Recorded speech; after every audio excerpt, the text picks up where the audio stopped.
शनिदेव और राजा विक्रमादित्य की कथा। जो भी नर नारी शनिदेव की कथा को स्वयं पढ़ता है या किसी के द्वारा सुनता है, उसके सभी संकट दूर हो जाते हैं और दुनिया के सभी सुख प्राप्त होते हैं। प्राचीन समय की बात है, एक बार सबसे ज्यादा श्रेष्ठ कौन है को लेकर सभी देवताओं में वाद विवाद होने लगा। विवाद जब बढ़ गया तब सभी देवता देवराज इंद्र के पास पहुँचे और पूछा कि देवराज बताए, हम सभी देवगणों सबसे ज्यादा श्रेष्ठ कौन है। उनकी बात सुनकर देवराज भी चिंता में पड़ गए कि इनको क्या उत्तर दूं।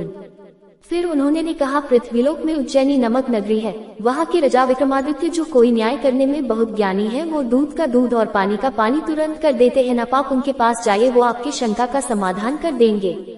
सभी देवता देवराज इंद्र की बात मानकर विक्रमादित्य के पास पहुँचे और उनको अपनी बात बताई।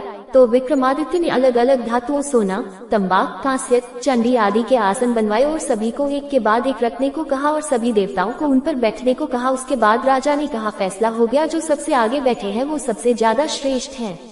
इस हिसाब से शनिदेव सबसे पीछे बैठे थे। राजा की ये बात सुनकर शनिदेव बहुत ही क्रोधित हुए और राजा को बोला, तुमने मेरा घोर अपमान किया है, जिसका दंड तुम्हें भुगतना पड़ेगा। उसके बाद सभी देवता वहाँ से चले गए, लेकिन शनिदेव अपने अपमान को भूल नहीं पाए थे और वो राजा विक्रमादित्य को दंड देना चाहते थे। एक बार शनिदेव घोड़े के व्यापारी का रूप धरकर राजा के पास पहुँचे। राजा को घोड़ा बहुत पसंद आया और उन्होंने वो घोड़ा खरीद लिया। फिर जब वो उस पर सवार हुए तो घोड़ा तेजी से भागा और राजा को जंगल में गिराकर भाग गया। विक्रमादित्य जंगल में अकेला भूखे प्यासे भटक रहा था। भटकते भटकते राजा एक नगर में पहुंचा। वहां जब एक सेठ ने राजा की ये हालत देखी तो उसे राजा पर बहुत दया आया और अपने घर में शरण दिया। उस दिन सेठ को अपने व्यापार में काफी मुनाफा हुआ तो उसके लगा, ये मेरे लिए बहुत भाग्यशाली है। फिर वो उसे अपने घर लेकर गया। सेठ के घर में एक सोने का हार खूंटी से लटकी हुई थी। सेठ विक्रमादित्य को घर में अकेला छोड़कर थोड़ी देर के लिए बाहर गया। इस बीच खूंटी सोने के हार को निगल गई। सेठ जब वापस आया तो सोने के हार को न पाकर बहुत क्रोधित हुआ।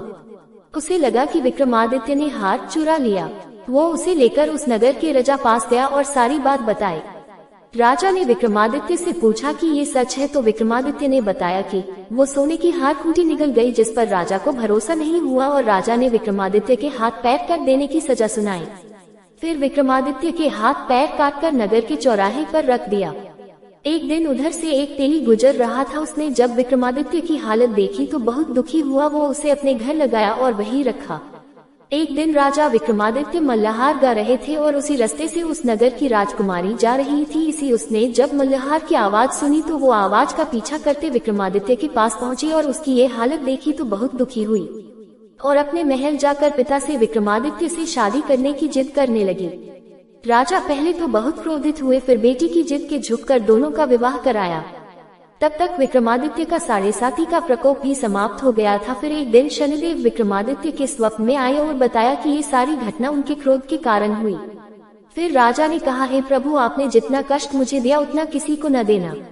तो शनिदेव ने कहा, जो शुद्ध मन से मेरी पूजा करेगा, शनिवार का व्रत रखेगा, वो हमेशा मेरी कृपा का पात्र रहेगा। फिर जब सुबह हुई तो राजा के हाथ पैर वापस आ गए थे। राजकुमारी ने जब ये देखा तो बहुत प्रसन्न हुई। फिर राजा और रानी उज्जैनी नगरी आए और नगर में घोषणा करवाई कि शनिदेव सबसे श्रेष्ठ हैं। सब लोगों को शनिदेव का उपवास और व्रत रखना चाहिए।